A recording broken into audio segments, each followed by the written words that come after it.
I'm not Lydia or Aaliyah. You're not gonna make me cry. I'll read you for the filth you are. Loser. Hey everyone, I'm Keisha. And I'm Claire. And we have to talk about Love is Blind Season 5, Episodes 8 and 9. Last episode, Uche confronted Lydia. It did not go well, blew up into this major argument. She storms off upset. Uche then pulls Milton aside because he suddenly felt compelled to tell his friend all about Lydia. Like now. I think I would be a bad friend if I didn't come to you and tell you that Lydia planned to be here with me so that we could end up here together. I don't know why Uche is so hard pressed to take Lydia down, because even if Lydia was a stalker to Uche, that has no relation to Milton. And if you were so concerned about who she was as a person, then you would have brought this up immediately when you saw that they were together. Yeah, exactly. Why would you wait this long? They're engaged. Milton was very weird about that when he was talking about it in a mathematical That's what or I'm like saying. a scientific Milton was way. like, well, she's X, you're Y, and I'm Z. And together, I was like, what are you talking about, Milton? We're not in math class. You know, this isn't Pythagorean theorem going on. This is multi-dimensional calculus. Uche was also trying to manipulate all the Love is Blind girlies to be on his side. And he comes back to the group and is talking bad about Lydia. What would have been the goal? Did you expect us to end up together? Or were you trying to sabotage my chance of being with somebody? Because if that was her goal, she did it. And then the women start defending Lydia, saying that she was actually a real friend to Aaliyah in the pods. To follow somebody around and tell them things about me, That's Uche. not how that happened on our side. Yeah, that's not how it works. The way that he talks to the Black women and women of color on this show, it's very condescending, very disrespectful. Even with Lydia, he was talking over her. With Aaliyah, again, talking over her, trying to paint her as crazy. And then Miriam, this is my girl right here. Yeah, leave. No, don't call me bitter. You are You're bitter. so pathetic. You're bitter and you're saying fake. all the nonsense You're said, bitter but and you you're can't fake. say it to my face. Where do you live at? She was not having any of his nonsense. The way that he came at her and was trying to degrade her background and her education and all that. Do you live in Saudi Arabia? Do you I live live in in Houston? Saudi Arabia Do you have and a job? Houston. Do you have a not job? I Do you have not a have a job? Do you want, wait. And she shoved it back and said, and what? Yes, I work in Saudi Arabia. Yes, I have a degree from Johns Hopkins University. You can look that up. And the moment she confronted him face to face and refused to back down, that's when Uche went running with his tail between his legs because he cannot handle a strong woman. Yeah, he went to the corner of the room and he's texting on his phone. Just go away, leave. Why are you even still here? And the way he was so dismissive and just not listening to her at all, but he was so intent on hearing what Stacy had to say. Yeah. No, she had known. Miriam, she had stop. Don't Let tell me Stacey to stop. continue. Don't tell me to Don't stop. tell her. Wait. I want to hear what Stacey's saying. But he didn't want to hear what any of the Black women, any of the women of color had to say because he did not respect them. Back off. Do you want to talk? Because I she feel like wants I want to talk. hear your perspective, You want to Stacey. talk? She wants to talk. You want to talk? Can talk Stacey, here. can I talk to you? I don't want to Because hear you know, her. I'll read you for Miriam's the filth bitter. you are. Of course you She's don't want to bitter. hear. Bitter. Honestly, that situation could have been so terrible for Miriam because as a Black woman, if you get emotional and you get loud and angry, even if it's a reasonable response to the situation, it's very easy to point us as crazy and ghetto and rackety and all that. So I'm very glad that the girls had her back in that moment because Uche was 100% in the wrong, and her reaction and her refusal to let him disrespect her like he did was incredible and commendable. So after that whole Uche ordeal, they go to meet Milton's family, and his family was not exactly receptive to the relationship. No, his family was ice cold. I had to put a sweater on. It was awkward. Just curious on what someone 30 would be interested in a 24-year-old. I do think they want the best for Milton, and they're being logical because this is strange. Why? 34. What do you mean, why? Why are you getting married? No, it's 30. Super uncomfortable questions. So I was like, okay, they're asking questions, but they did not seem to warm up to Lydia at all. You're scripted. You know a lot of the answers. Yeah, I didn't read them as cold. I read them more as reserved. And seeing who Milton is, I can see why he has that sort of emotional detachment. I'm not saying that his family isn't emotional. I think they're just very reserved. That could be a cultural thing. Oh, and can I just say, I love Jessica. Team Jessica, 100%. How did it just pop into your noggin and say, now's the time, today is the day? Because it's phony. She called it fake, and I'm with her on that. No, it's not. It's phony. What 24-year-old is going on a reality dating show looking to get married and locked down? It's phony. And at one point, I believe she said that she knows Milton and he's not happy and she can tell. I just don't know. I don't hear it in him.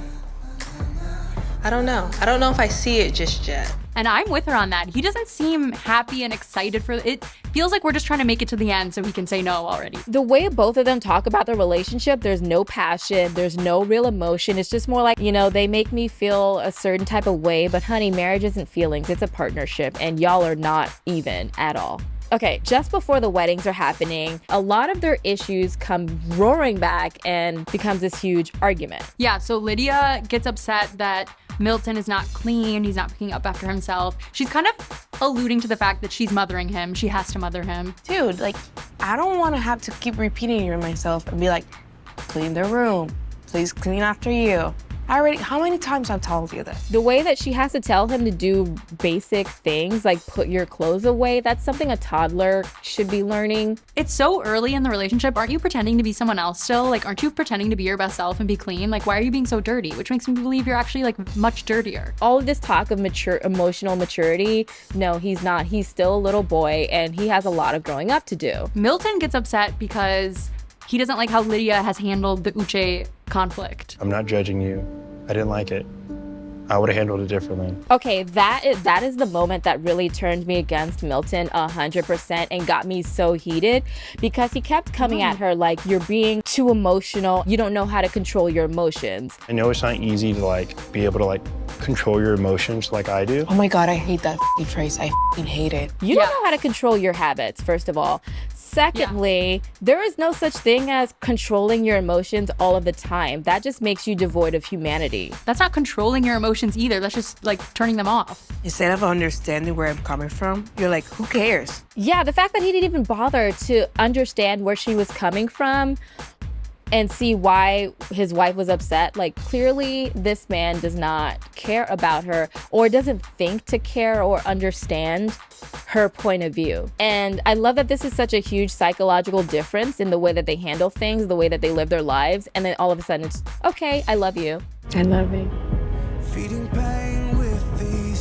I love you too. That was crazy. Also, they don't love each other, like, at all. Why are they saying that? Clearly, they really just don't know each other, and they're in this on feelings and vibes. I think they've just made a pact to make it to the altar, and they're gonna say no.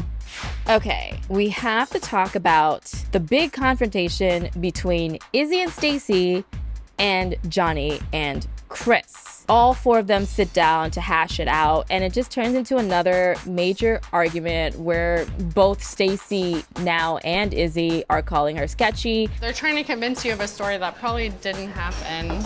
I don't know why y'all are... He asked, so ask him. And Chris is defending Johnny because she's his girlfriend, and she's just like, everybody's sketchy. I don't know how much defending Chris was actually doing. He was just laughing through it, and I was like, that's an interesting response. And then when the conflict came to a close finally after like far too long, Izzy was like, And you got this is not between us. We're good. I'm just looking out for you because you're an amazing All guy. four of us are not good.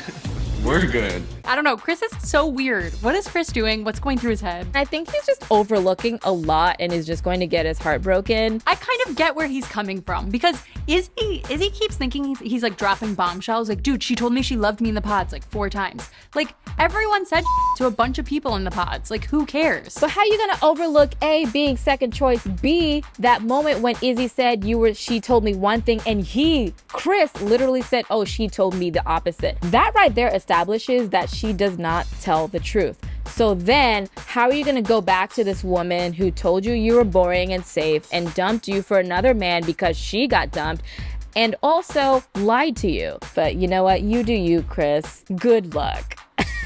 Good luck, sincerely. Okay, so after that conflict, Izzy and Stacy get into their own little conflict about finances again, but this time, Stacy is making some sense. I guess I feel like I don't know if I can trust you with like the credit card stuff because I've asked you about that before. As critical as I am of the weird thing she says, I very much respect her for the way that she talks about money. Like, she's very straightforward and says, you know, we have to discuss 401ks and retirement. She's very financially savvy, so I respect her on that front. And then it's revealed. We don't get to see it, though. That's what was also curious. Like, we just see them talking about it, the aftermath, but it seems Izzy told Stacy that he has bad credit. And like in the pods talking about finances and debt, like, is there anything I need to know? And you're like, absolutely not. I was with her on this too. Like, why would you not have brought this up? Like earlier, they've talked about money more than once on camera. Finances are a big thing. The fact that he kept that from her for so long makes me question what else is he hiding? And I get it. Yeah. Money's uncomfortable. And especially if you're not on the same financial tier as she obviously is, but put on your big boy pants and just do it. Yeah, he kept saying like it needed a sit down conversation. So then schedule a sit down conversation. Like, what the hell? Is he gonna wait until they're $100,000 in debt before he says, oh baby, by the way, this happened? Can't pay for dinner tonight. I don't know. I don't know about these two. I don't know about either couple. Of those two, who do we think is actually going to make it to the altar? I think both couples will make it physically to the altar. Yeah, I think at this point, they're all in it to win it. So they'll make it there. And maybe one of them will say, I do. But I feel like after that, I have no hopes for either relationship's longevity. Yeah, I think Milton saying no, Lydia saying yes. And I think Izzy is saying yes and Stacy is saying no. Oh, so a Those are my double predictions. no wedding. I think we're getting no weddings, but then I think they're going to flash forward and we are going to get a Johnny and Chris engagement. How crazy would it be if JP and Taylor reunited? Don't put that in the universe. Please don't. Because it's phony.